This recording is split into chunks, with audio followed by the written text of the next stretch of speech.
Dieu soit béni. Nous allons bientôt commencer notre étude biblique. Je sais que vous êtes connectés.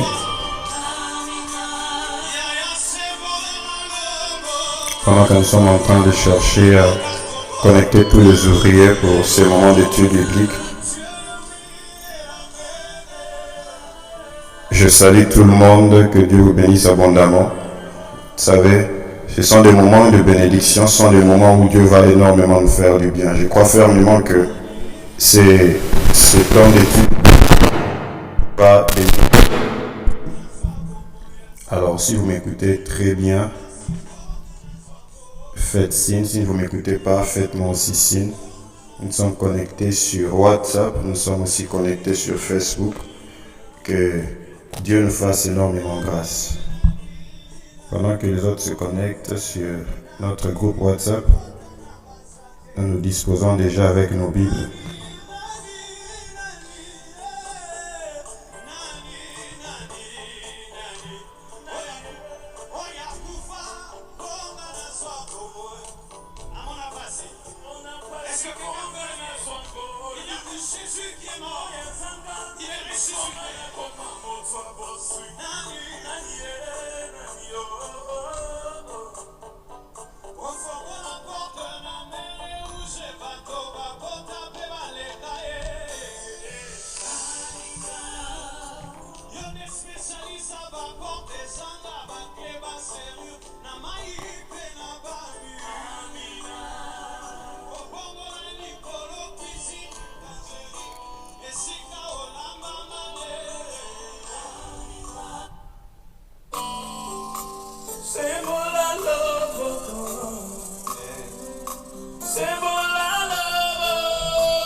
On va commencer notre moment de prière, notre moment d'étude biblique. Alors, j'aimerais que nous puissions commencer par une prière.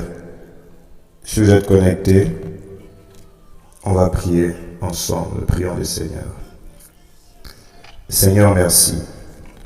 Merci pour ton amour. Merci pour ta fidélité, Seigneur. Merci pour ta grandeur. Merci parce que tu nous aimes tellement. Merci parce que cette nouvelle année, tu veux que nous puissions les commencer avec toi. Tu veux que nous puissions, Seigneur, plonger dans la profondeur de ta parole. Je te dis merci, Père éternel, Dieu, encore une fois de plus, pour tout le bienfait que tu nous fais.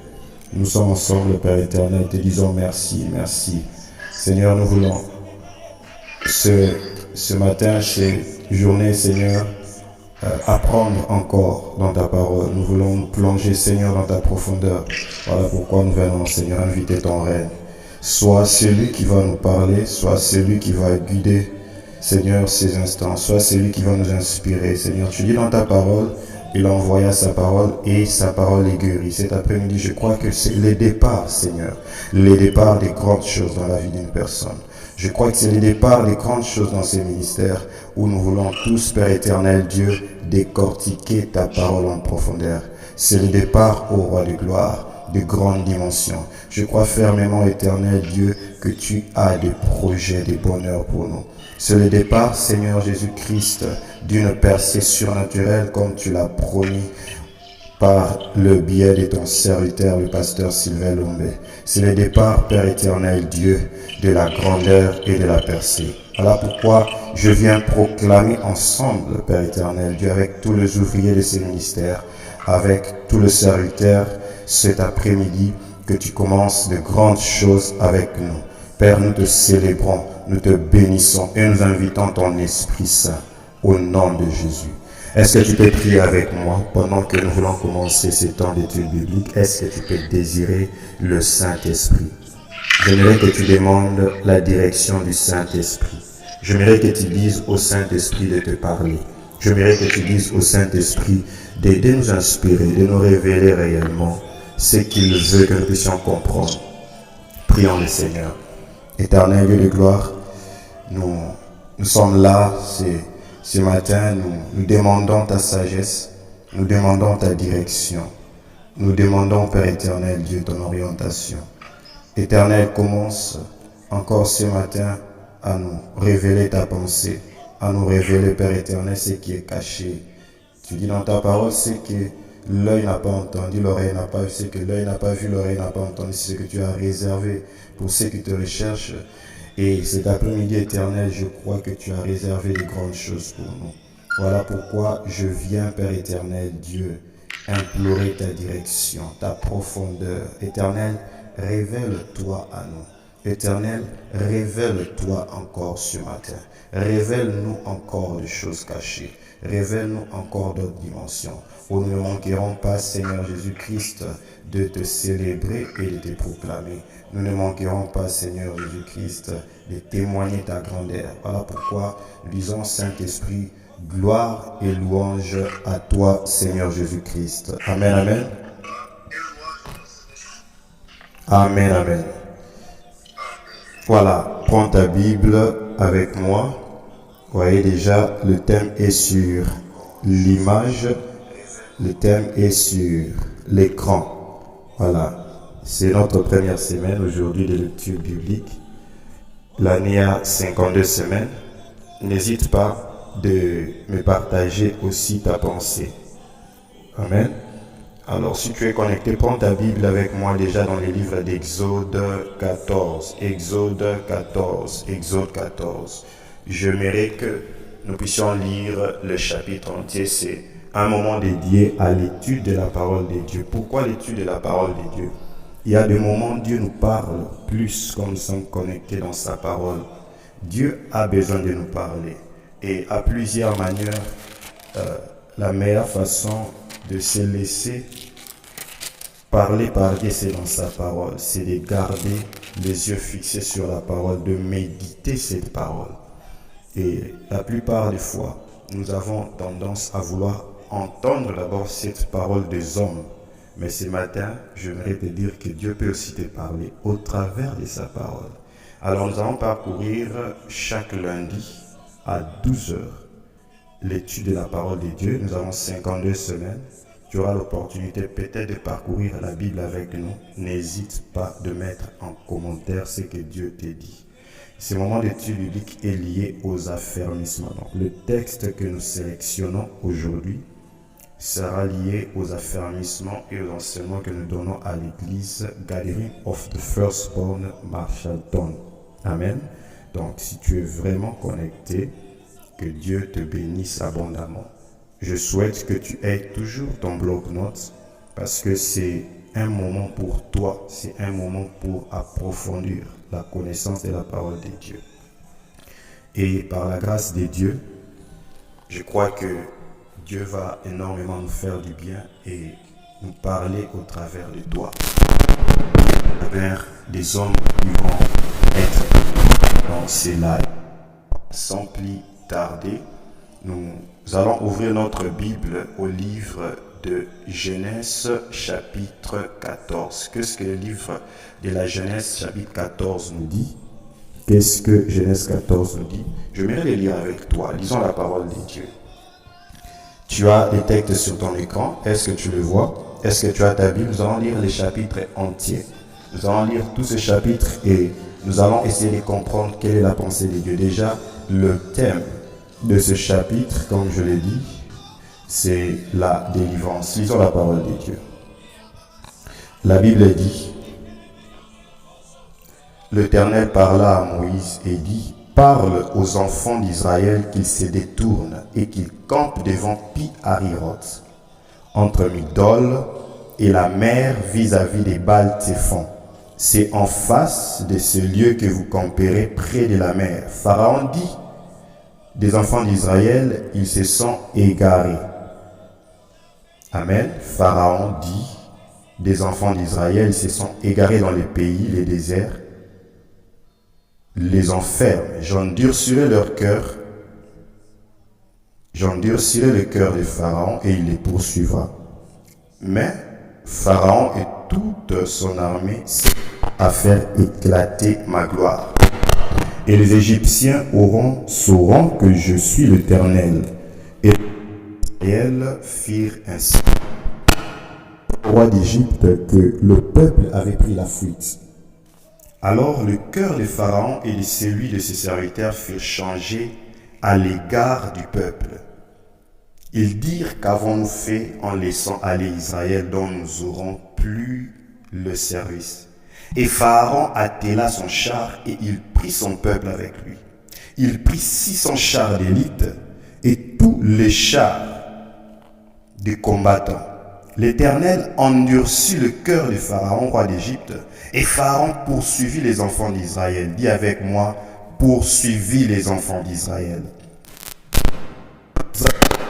Qui, de la main sortie, était sorti la main levée, les Égyptiens les poursuivaient, et tout le chevaux, le char de Pharaon, ses cavaliers et son armée les atteignirent, campés près de la mer, vers Hari-Roth, vis-à-vis des Baal-Tséphon. Répète avec moi: toutes les cavaliers et son armée les atteignirent. Je vais lire le verset 10. Pharaon approchait, les enfants d'Israël levaient les yeux, et voici les Égyptiens étaient en marche derrière eux. Et les enfants d'Israël eurent une grande frayeur et crièrent à l'Éternel. Répète ça avec moi: les enfants d'Israël eurent une grande frayeur et crièrent à l'Éternel. Verset 11. Ils dirent à Moïse: n'y avait-il pas de sépulcre en Égypte? Amen. Sans qu'il soit besoin de nous mener mourir au désert. Que nous as-tu fait en nous faisant sortir d'Égypte? N'est-ce pas là ce que te disons en Égypte? Laisse-nous servir les Égyptiens, car nous aimons mieux servir les Égyptiens que de mourir dans le désert. Amen.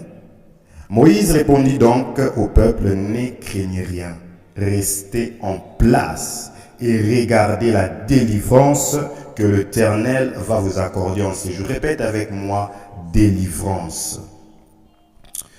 Car les Égyptiens que vous voyez aujourd'hui, vous ne le verrez plus jamais. L'Éternel combattra pour vous. Oui, j'aime cette parole. Verset 14. La parole dit, je veux que tu le soulignes dans ta Bible: l'Éternel combattra pour vous et vous garderez le silence. Et vous gardez le silence, c'est au temps présent. Voilà, c'est vraiment merveilleux de lire ces textes. Amen. Dans le chapitre, le chapitre 14, le verset 14, la Bible dit: l'Éternel combattra pour vous et vous gardez silence. Je continue ma lecture jusqu'à la fin. Je suis dans le verset 15, la Bible dit: l'Éternel dit à Moïse: pourquoi ces cris? Parle aux enfants d'Israël et qu'ils marchent. Toi, lève ta verge et tends ta main sur la mer et fends-la. Waouh! Et les enfants d'Israël entreront au milieu de la mer sec. Et moi, je vais endurcir les cœurs des Égyptiens pour qu'ils entrent après eux. Et Pharaon et toute son armée, ses chars et ses cavaliers, feront éclater ma gloire. Répète avec moi: feront éclater ma gloire. Verset 18. Les Égyptiens sauront que je suis l'Éternel quand Pharaon, ses chars, ses cavaliers auront fait éclater ma gloire. Verset 19. L'ange de l'Éternel qui allait devant le camp d'Israël partit et alla derrière eux. Et la colonne de nuée qui le précédait partit et s'éteint derrière eux. Elle se plaça entre les camps des Égyptiens et les camps d'Israël. Cette nuée était ténébreuse d'un côté et de l'autre elle éclairait la nuit. Waouh, ça c'est la gloire de Dieu.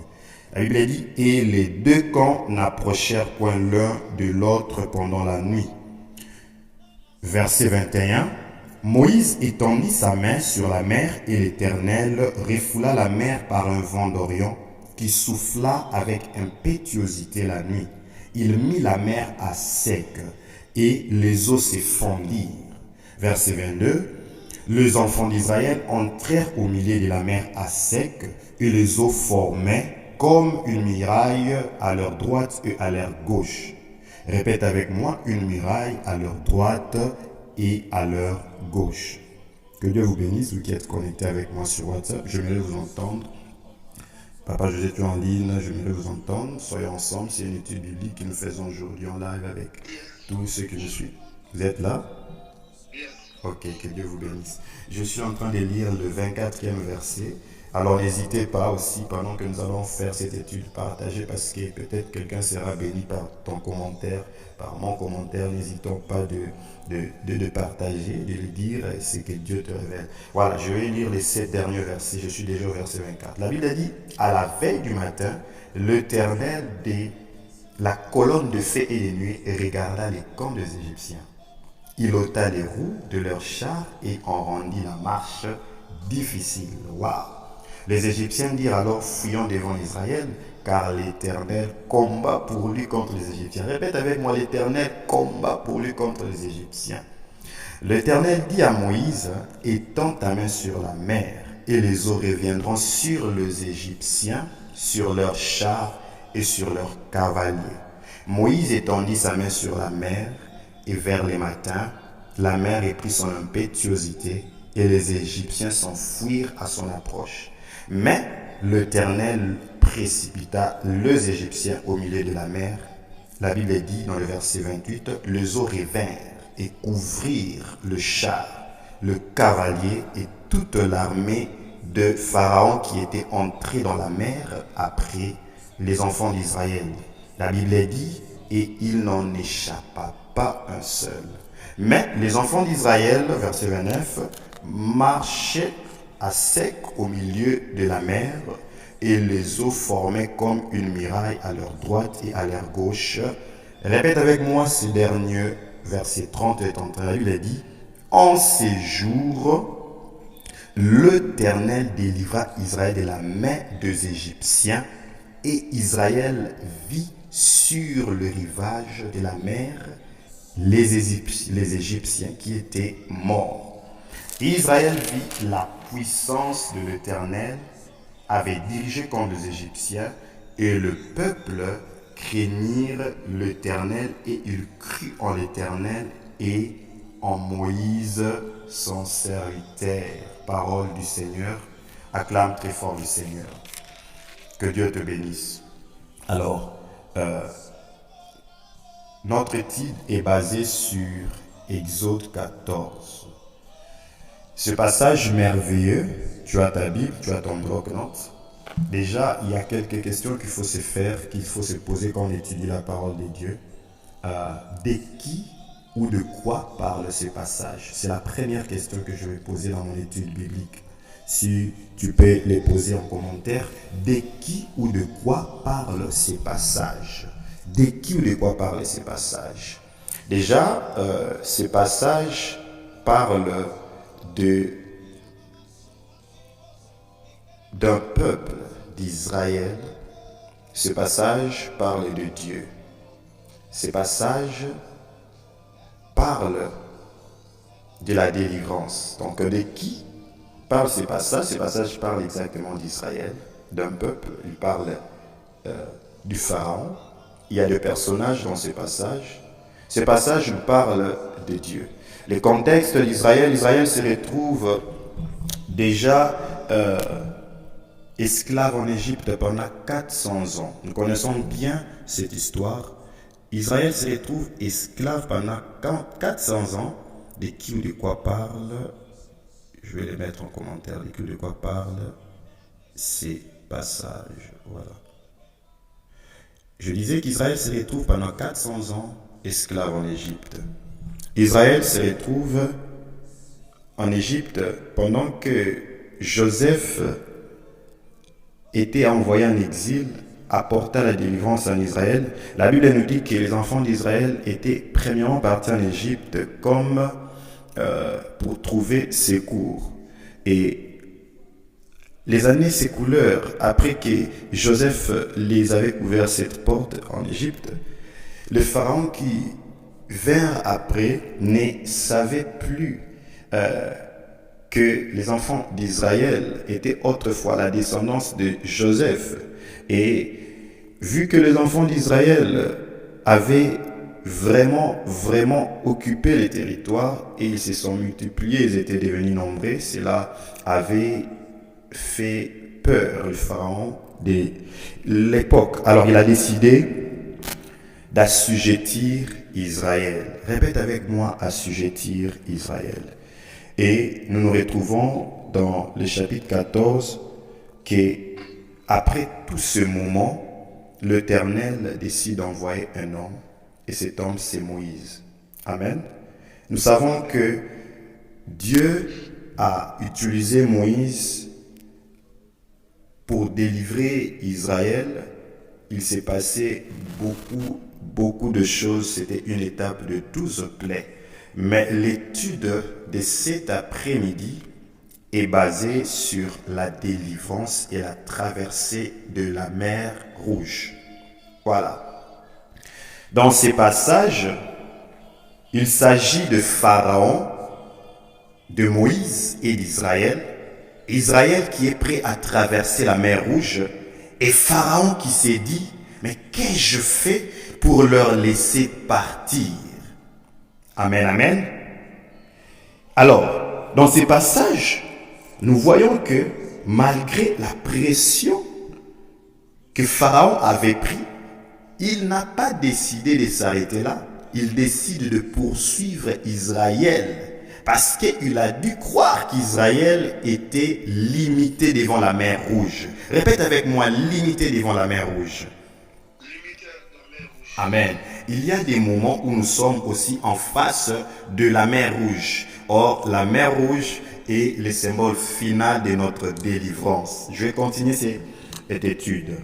Alors, ce passage nous montre que Israël cria vers l'Éternel. Amen. Le peuple d'Israël a crié vers Dieu. Beaucoup se sont plaints vers Moïse. Mais comment tu nous as emmenés? Tu nous as fait quitter Égypte, tu nous as emmenés dans les déserts pour mourir parce que Pharaon était derrière. Amen, amen.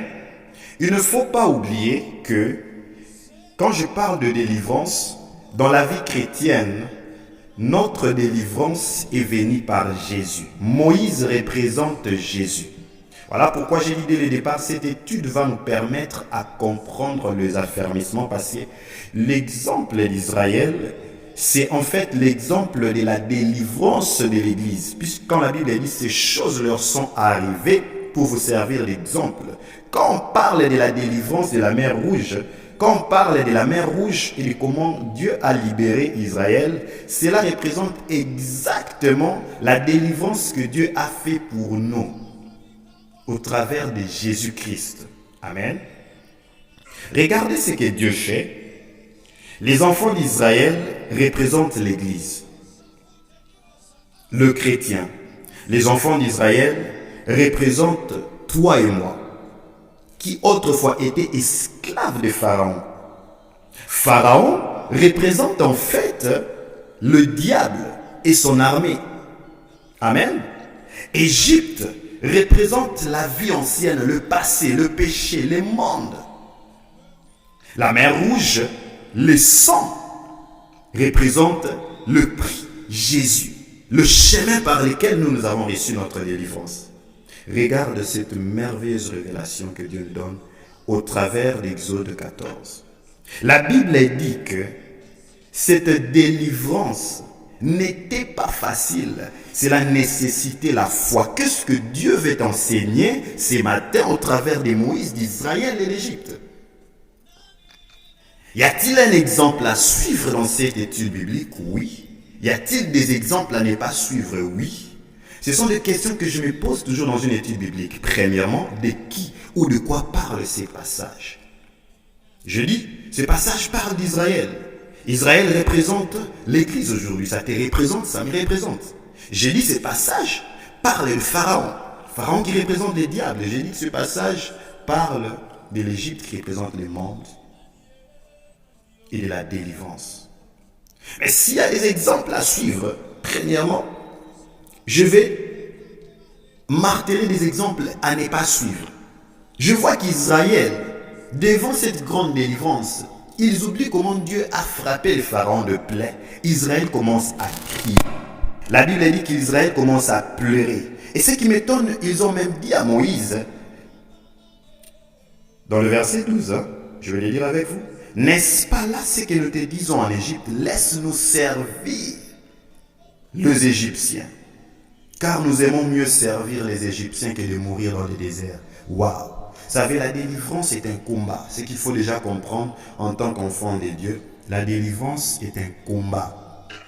Le diable ne laisse jamais quelqu'un.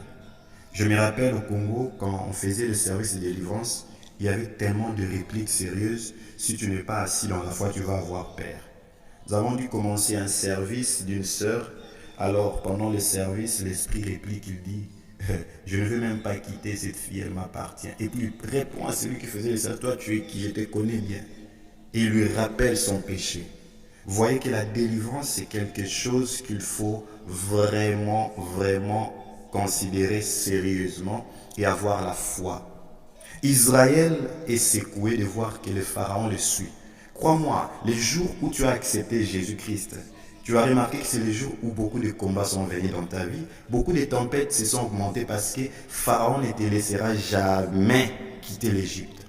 Crois-moi, les jours où tu as arrêté de fumer, les jours où tu as arrêté de boire, les jours où tu as arrêté la vie d'impudicité, c'est ces mêmes jours où tu as senti la pression satanique. Tu as senti comme si tout le monde était autour de toi. Parce que généralement, Pharaon ne te laisse pas entrer en Égypte.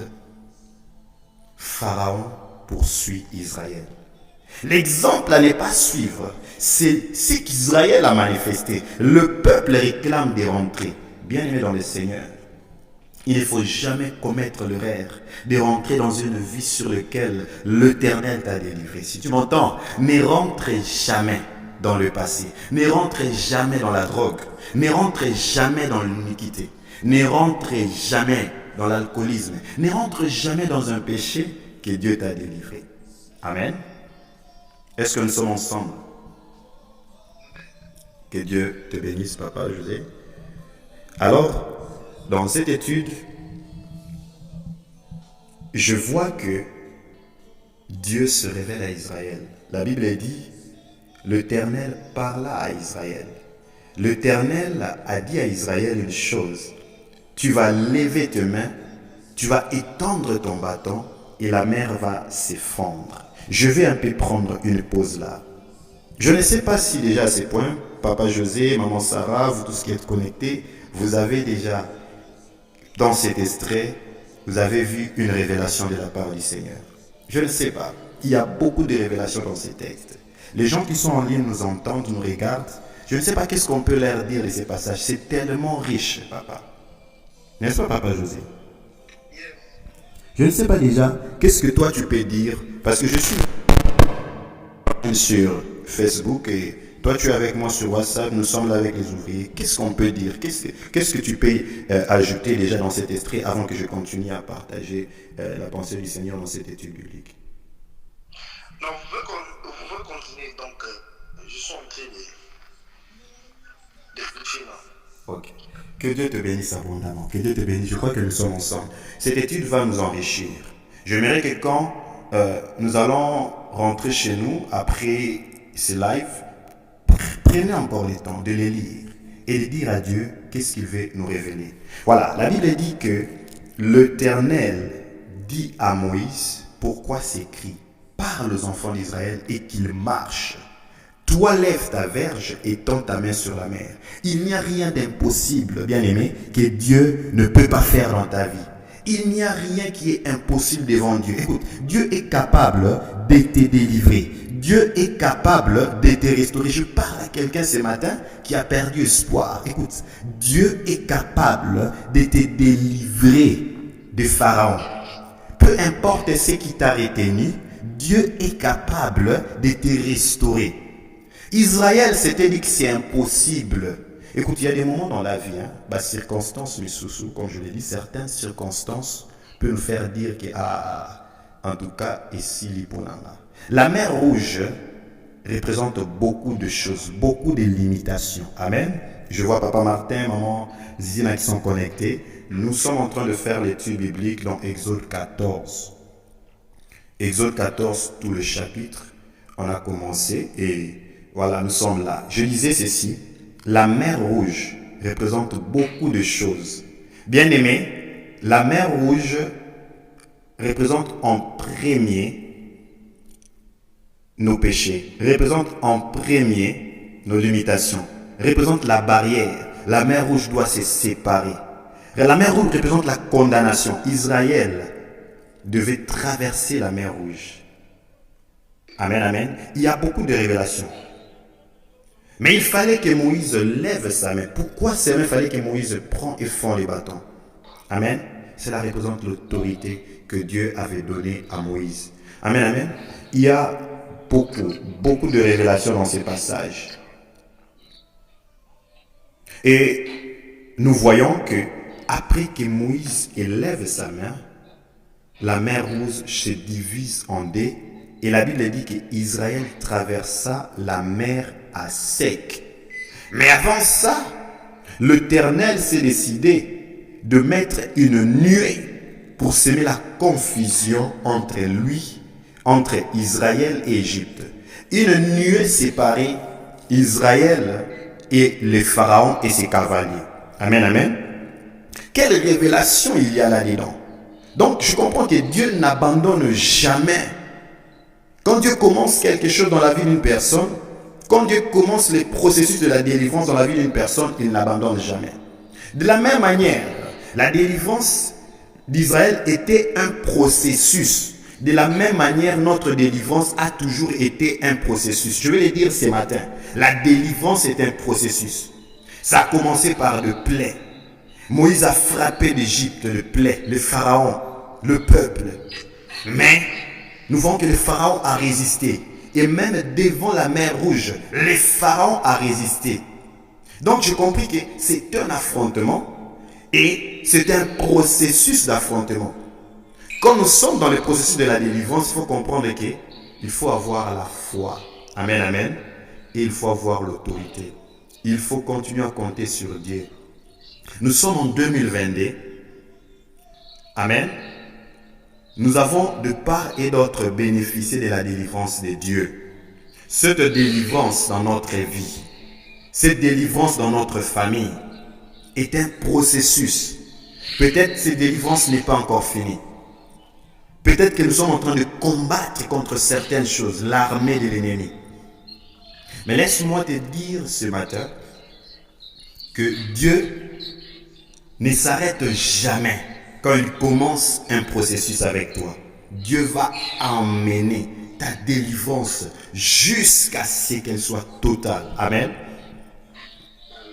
Nous voyons que dans cette étude biblique, ce qui est merveilleux, c'est que quand Israël a fini de traverser la mer Rouge, dans le passage, dans le verset 30, la Bible a dit « En ces jours, l'Éternel délivra Israël de la main des Égyptiens, et Israël vit sur les rivages de la mer les Égyptiens qui étaient morts. » La Bible dit qu'ils ont vu les Égyptiens mourir dans la mer Rouge. La Bible dit dans le verset 31, « Il vit la main puissante que l'Éternel avait dirigée contre les Égyptiens, et le peuple craignit l'Éternel, et il crut en l'Éternel et en Moïse, son serviteur. » Voilà.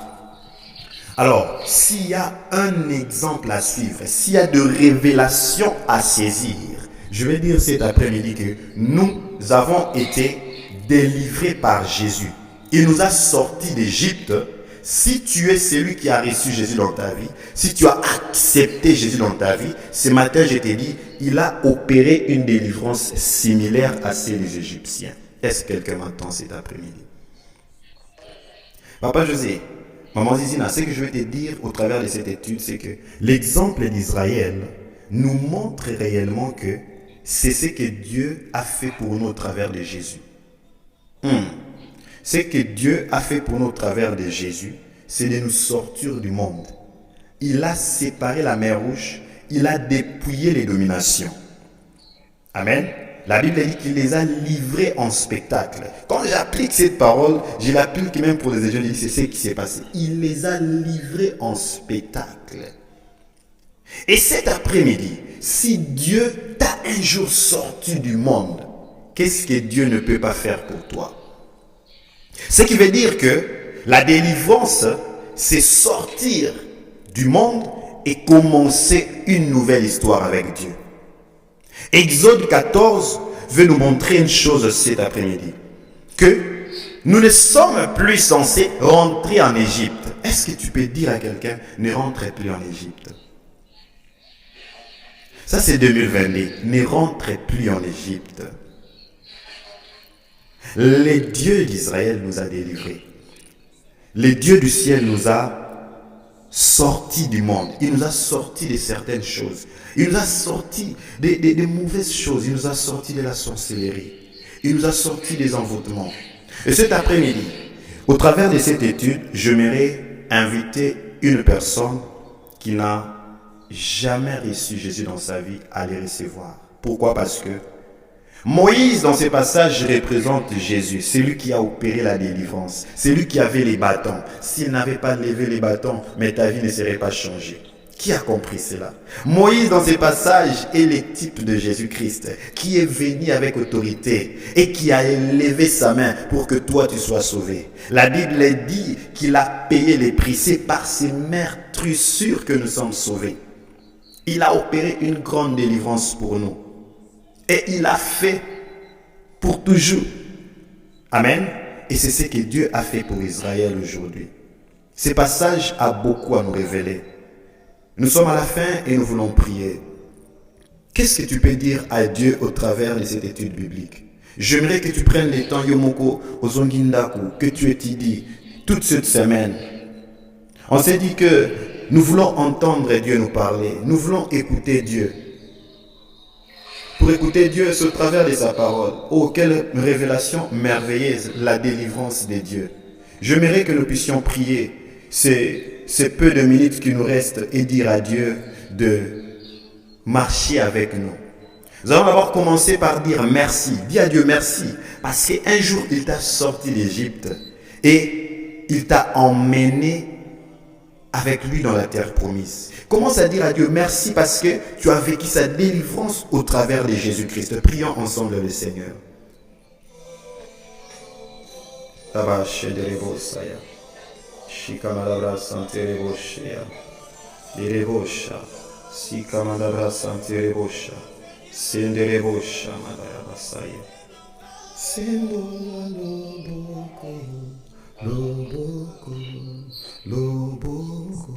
Éternel Dieu, je suis reconnaissant pour ta délivrance dans ma vie. Je suis reconnaissant parce que tu nous as tellement fait énormément du bien au travers de Jésus-Christ. Jésus-Christ est la raison pour laquelle aujourd'hui je peux dire je suis béni, je suis sauvé. Oh, quand je vois comment tu as délivré Israël d'Égypte devant la mer Rouge. Seigneur, j'avais de mer Rouge devant moi. J'étais devant des limites. J'étais autrefois esclave. J'étais autrefois perdu. J'étais autrefois sans espoir. J'étais autrefois mort. Mais quand je vois comment tu l'as fait devant Pharaon, comment tu as humilié l'ennemi et comment tu m'as racheté moi, oh, je vais dire merci Jésus. Je vais dire merci Jésus. Je vais dire merci Jésus pour l'œuvre de la croix. Merci Seigneur Jésus. Nous sommes en train de prier. J'aimerais entendre ta voix dire à Dieu ceci. Écoute, des fois nous ignorons que ce que Dieu a fait pour nous, ce que Jésus a fait pour nous, il mérite tout. Nous avons appris. Mets-toi un peu à la place des Égyptiens qui sont sortis d'Égypte. Comment ils seront dans la joie? Quelle joie ils vont dire à Dieu? Comment ils vont célébrer? Et Dieu l'a fait pour toi un jour à Golgotha. Ce que je veux, c'est que tu dises encore merci à Dieu. Dis merci à Dieu pour la délivrance qu'il a fait un jour dans ta vie. Connaître Jésus seulement, c'est une grâce. Tu ne sais pas combien de personnes, en ces moments, ils sont encore esclaves en Égypte. Élève ta voix et dis merci à Dieu. Prions le Seigneur.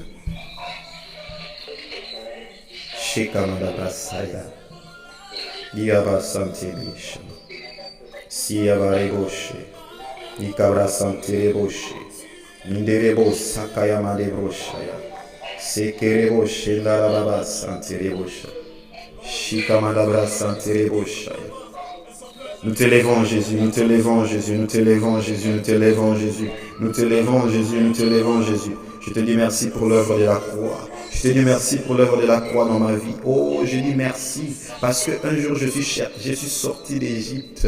Seigneur, merci pour ta délivrance que tu as un jour opérée dans nos vies, dans ce ministère. Tu nous as pris quelque part, tu nous as sortis d'Égypte. Et cette année 2022, nous venons proclamer la victoire de Dieu. Oh, Amina, nous venons proclamer la grandeur des dieux d'Israël. Nous venons proclamer la grandeur du Dieu de Gathering of the Firstborn. Je viens proclamer la grandeur du Dieu de la percée surnaturelle. Je viens proclamer la grandeur du Dieu du ciel. Tu mérites d'être élevé cet après-midi. Nous t'élèvons, Père éternel, Dieu. Pendant que nous sommes en train de prier, est-ce qu'il y a parmi nous quelqu'un qui a besoin de délivrance dans un domaine? Est-ce qu'il y a parmi nous quelqu'un qui a besoin de délivrance dans sa santé? Est-ce qu'il y a quelqu'un qui n'a jamais reçu Jésus dans sa vie et qui se retrouve devant la mer rouge? Les ouvriers qui nous sommes ensemble au Saint-Béla, nous allons prier. Nous allons maintenant prier pour toute personne qui a besoin de vivre la délivrance de Dieu dans ses ministères, ou bien celui qui nous suit en ligne ou autour de nous dans cette église, à Marshallton, là où nous sommes. Nous allons demander la main de Dieu, la délivrance de Dieu. Prions le Seigneur.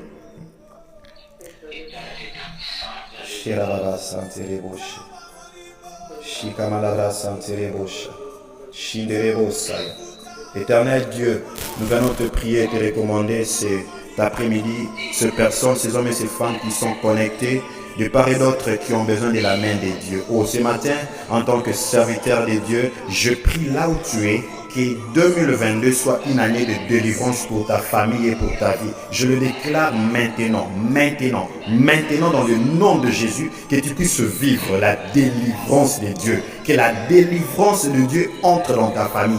Et je prie que tout le pharaon, toute l'armée de l'ennemi qui a secoué ta vie en 2021 tombe maintenant au nom de Jésus. Je prie que cette année soit une année de grande percée, une année de percée surnaturelle. Je le déclare, je le confesse, je le proclame dans ta vie et dans ta famille, dans le nom de Jésus-Christ. Je prie ce matin, cet après-midi, que quelque chose de nouveau, quelque chose de grand commence dans ta vie. Quelque chose de surnaturel commence dans ta vie. Je le déclare dans le nom de Jésus. Que l'Éternel, les dieux d'Israël, les dieux du ciel, te fassent du bien. Opère sa délivrance dans ta vie. Opère sa délivrance dans ta famille. Je le déclare cet après-midi. Que le porte s'ouvre. Que les linteaux tombent. Je prie que la délivrance entre. Que la percée entre. Maintenant, dans le nom de Jésus-Christ. Dans ta vie, dans ta famille, dans ton travail, dans tes affaires. Dans le nom de Jésus. Je proclame la délivrance surnaturelle de Dieu, celui qui est mort pour que toi tu puisses avoir la vie.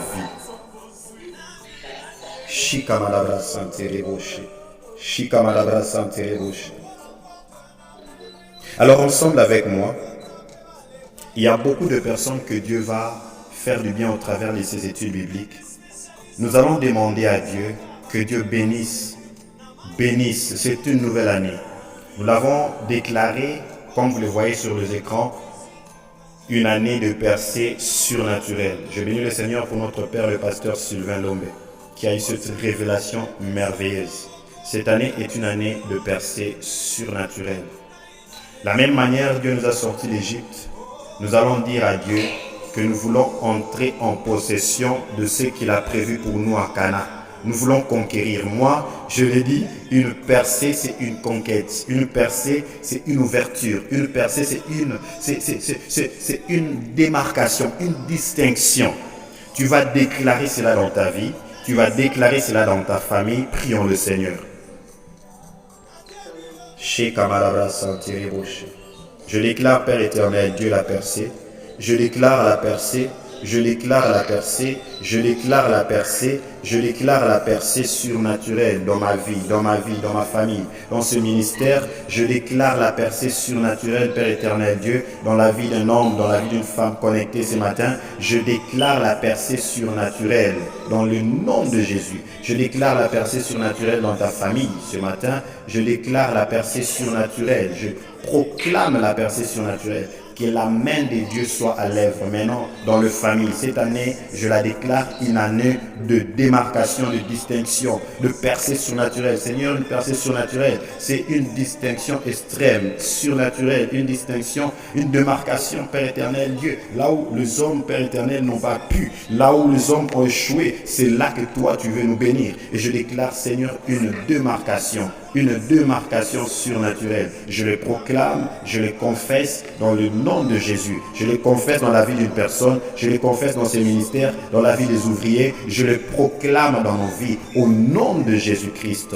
Au nom de Jésus-Christ. Je sais que Père éternel, tu es fidèle, tu nous entends et que tu prépares des grandes choses pour 2022. Seigneur, nous sommes heureux de t'avoir. Nous sommes heureux, Père éternel, de te connaître et nous sommes bénis. Cet après-midi, Père éternel, Dieu, nous voulons que tu étendes ta main. La même manière que tu l'as fait en Israël, la même manière que tu l'as fait pour Moïse, Seigneur, fais-le pour quelqu'un ce matin. Je crois que, Seigneur, la percée surnaturelle est en train de toucher une famille, est en train de toucher un homme, une femme cet après-midi. Je crois que, Seigneur, la percée surnaturelle est en train d'entrer dans un foyer, dans la vie d'un couple, dans la vie d'une personne, dans les projets, dans le travail d'une personne, dans le nom de Jésus.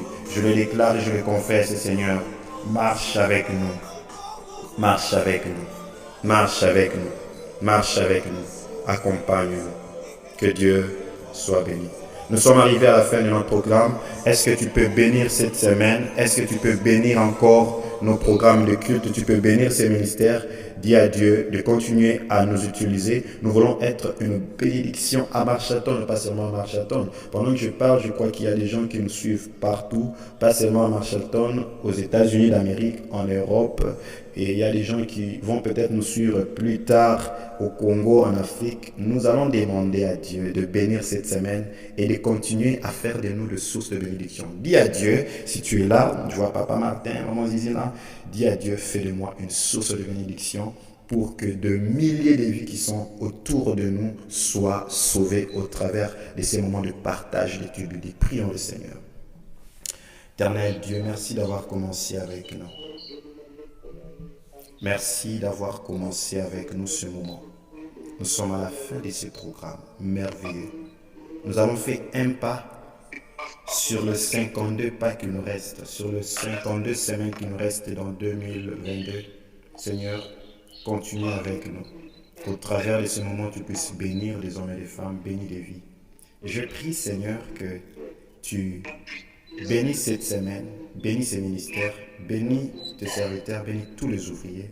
Nous bénissons, Père éternel Dieu, ceux qui sont partenaires, ceux qui soutiennent ce ministère de manière visible ou invisible. Nous bénissons, Père éternel Dieu, ceux qui investissent de leur temps, de leur travail. Nous bénissons, Père éternel Dieu, ces hommes et ces femmes qui se sacrifient pour te servir. Accompagne encore par ta grâce, dans le nom de Jésus-Christ. Nous disons gloire et louange à toi, Seigneur Jésus-Christ. Que Dieu vous bénisse abondamment. Que Dieu vous bénisse abondamment. Nous sommes arrivés à la fin.